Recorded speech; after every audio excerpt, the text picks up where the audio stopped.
Lionel Messi la Pulga ana ulinzi nje ya uwanja mpaka ndani ya uwanja akiwa anacheza. Akiwa nje ya uwanja utamkuta Yasin. Huyu mwamba ndo anamlinda Lionel Messi. Lakini ukiwa ndani ya uwanja utakutana na huyu bwana mdogo anaitwa Dipo. Dipo ni mchezaji mwenzake Lionel Messi. Lakini mwamba amechukua majukumu yote ya kuhusu Lionel Messi uwanjani. Ukimchezea alafu Lionel Messi atakuja kukuataki ni Dipo.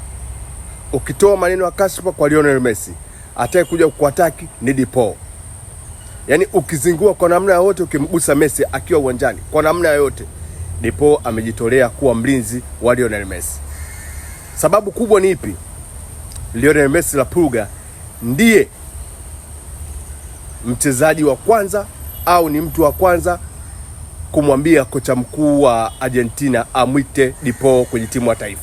Kwa maana bwana mdogo anarudisha kama shukrani zake, anarudisha kama upendo wake kwa Lionel Messi. Lionel Messi ndiye alimshauri kocha mkuu wa Argentina amwite Dipo.